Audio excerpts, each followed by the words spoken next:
আল্লাহ তাআলার দরবারে কাল কিয়ামতের ময়দানে যখন মানুষগুলো উঠবে,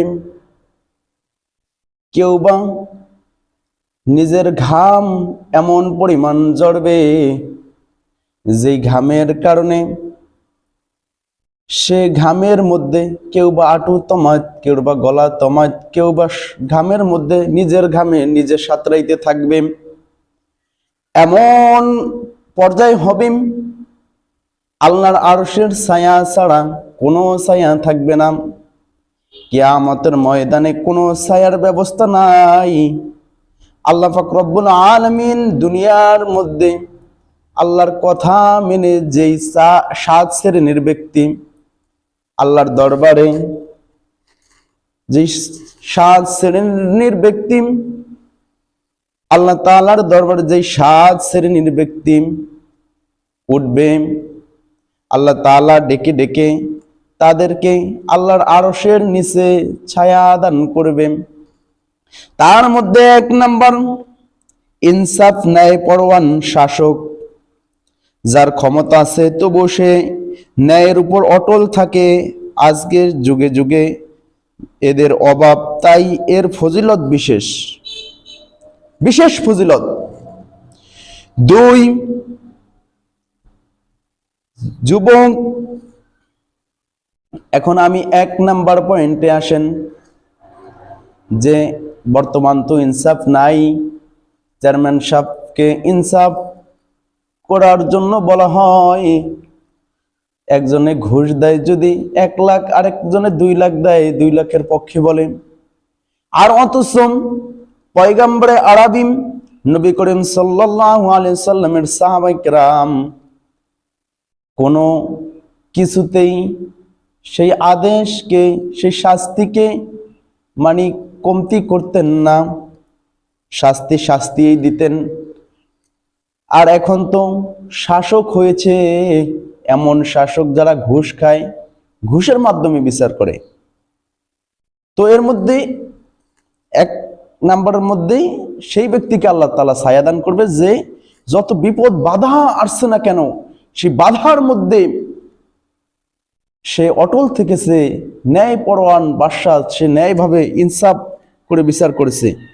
2 ওই যুবক যে আল্লাহর ইবাদতে বড় হয়, তরুণ বয়সে নফসকে নিয়ন্ত্রণ করে। আজকে তো যুবক হয়েছে, যদি বলা হয় দাড়ি রাখো না কেন, কয় এখন তো যুবক, আর একটু বৃদ্ধ হয়ে নেই। আর আল্লাহ তাআলা ওই যুবককে আল্লাহর আরশের নিচে ছায়া দান করবে। যে যুবক বয়স, যৌবনকাল আল্লাহ তাআলার ইবাদতে কাটাইছে, কোনো এদিক সেদিক যুবক করে নাই, নেশা করতে পারতো করে নাই, সুদ খাইতে পারতো খায় নাই, ঘুষ খাইতে পারতো খায় নাই, অন্যের মেয়েকে খারাপ ভাবে ধর্ষণের চেষ্টা করতে পারতো, ধর্ষণ করতে পারতো, কিন্তু বান্দা করে নাই। ইন্নী আখাফুল্লাহ, তিনি আল্লাহ তাআলাকে ভয় করেছে, এমন যুবক আল্লাহ তাআলার আরশের নিচে ছায়া পাবে। 3 মসজিদের সঙ্গে যার অন্তর জড়িয়ে থাকে, শুধু নামাজ নয়, মসজিদের প্রতি গভীর টান থাকে। শুধু নামাজের সময়, আমরা তো আজকাল শুধু নামাজের সময় চলে আসি মসজিদের মধ্যে, আবার নামাজ শেষ হয় বাহির হয়ে যায়। আর সেই ব্যক্তি কাল কিয়ামতের ময়দানে আল্লাহ তাআলার দরবারে উঠবে। সে আল্লাহ তাআলার দরবারে উঠার মাধ্যমে এই ব্যক্তি যে আল্লাহ তাআলার ধ্যান খেয়াল সর্ব অবস্থায় তার মধ্যে থাকে এবং নামাজের জন্য ব্যাকুল হয়ে পড়ে, মসজিদে বেশি বেশি গমন করে, মসজিদে বেশি বেশি থাকে। আর আমরা তো এখন মসজিদে একটু সময় বসলে বিভিন্ন প্রকার দুনিয়াবি ফায়সা কথা, হারাম কথা আমরা বলে থাকি মসজিদের মধ্যে।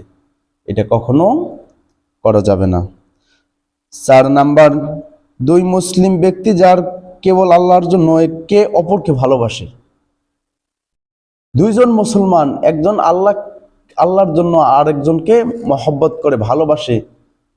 আর আল্লাহ তাআলা বলেন আল্লাহর জন্যই ভালোবাসো, আবার আল্লাহর জন্যই পৃথক হও। কারণ হুব্বুদ দুনিয়া রসকুল্লি খতিয়া, দুনিয়ার মহব্বত সমস্ত গুনাহের মূল। এর জন্য মানুষকে ভালোবাসবো কার জন্য? একমাত্র আল্লাহ তাআলার জন্য, এবং পৃথক হব আল্লাহ তাআলার জন্য।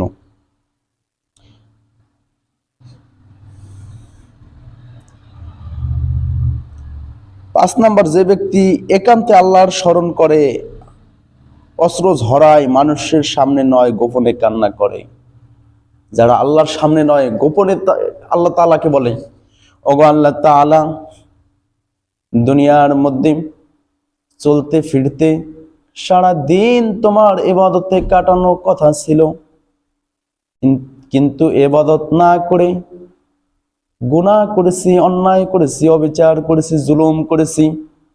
এই কথা যদি বান্দা আল্লাহ তাআলাকে বলে, আল্লাহ তাআলা বলে ওই বান্দাকে আমি কাল কিয়ামতের ময়দানে আমার আরশের নিচে ছায়া দান করব। এর জন্য একান্তভাবে আল্লাহ তাআলার সাথে কাঁদেন, রাত্রে ওঠেন, আল্লাহ তাআলার কাছে মাপ চান, আল্লাহ তাআলা মাফ করে দিবে। 6 নাম্বার, যে ব্যক্তি সুন্দরী ও উচ্চ বংশীয় নারী আহ্বান করে, যেই